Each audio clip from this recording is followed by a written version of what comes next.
Mr. Payne, you retweeted the following statement. Some justices are politicians in robes who thrive in a system where access and influence are for sale. Some justices are politicians in robes who thrive in a system where access and influence are for sale. Now, that's a pretty bold statement. I'm sorry, Senator, is that a news article? No, sir. That's a retweet here. You tweeted this out. Tell me which justices are for sale. I don't recall that tweet, but... Here it is. November 21, 2022. Can you tell me which justices are for sale? No. Are any of them for sale? No, the problem is that the American public has a perception that some justices may be. I'm going to establish the point first. I want to know, you tweeted this out. Do you believe that some justices are for sale? It was one of those hearings where the room felt heavier than usual. Cameras were rolling, senators were leaning forward, witnesses were adjusting microphones, and then Senator John Kennedy did what he often does best. He cut straight to the point. The question that stunned the room was simple, sharp, and impossible to ignore. Can you tell me which justices are for sale? What followed was not just a back and forth about tweets. It was a deeper clash over credibility, accusations, and the integrity of the United States Supreme Court. This is how the moment unfolded. Chairman, and thanks to all of our witnesses who have joined us today. Mr. Payne, let me start with you, sir. You're kind of in the middle here. You work for the Campaign Legal Center, is that right? That's correct. Is your website campaignlegal.org? Correct. Okay. Does not the front page of your website say, I'm going to quote here, I want to get it right, the current U.S. Supreme Court is a threat to our democracy. The current U.S. Supreme Court is a threat to our democracy. Did I read that right? What I can say is that our organization... But is that on your website? I am not certain exactly what's on the website. Here it is, right here, Okay. big as Dallas. What that refers to is the voting rights voting rights cases of the Supreme Court. Our organization is a voting rights organization that fights for all Americans to have the ability to vote. Yeah, but you got to click a bunch of times to find that explanation. I just want to make sure I read that correctly. A few months ago, Mr. Payne, you retweeted the following statement.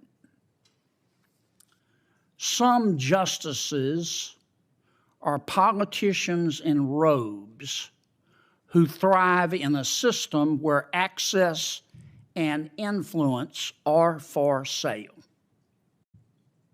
Some justices are politicians in robes who thrive in a system where access and influence are for sale. Now, that's a pretty bold statement. I'm sorry, Senator, is that a news article? No, sir. That's a retweet here. You tweeted this out. Tell me which justices are for sale. I don't recall that tweet, but... Here it is. November 21, 2022. Can you tell me which justices are for sale? No. Are any of them for sale?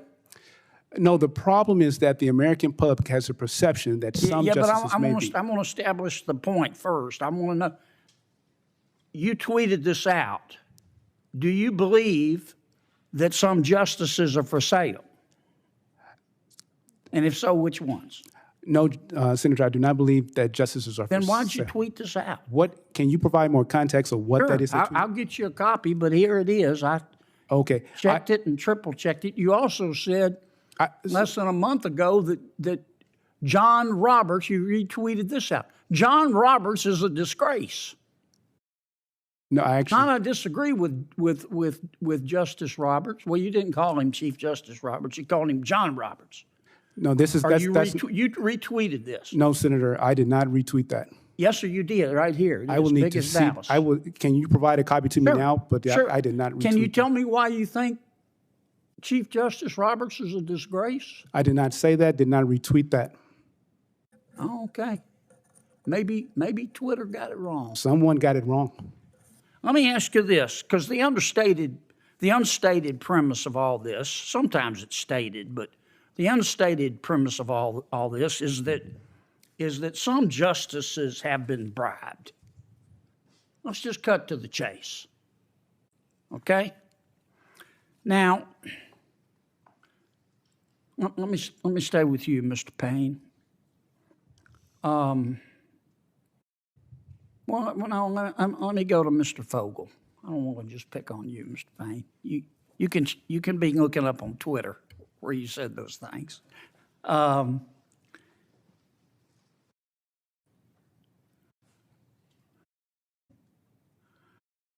On April 4th, 2019, the American Civil Liberties Union paid for Justice Sotomayor's trip to San Juan, Puerto Rico.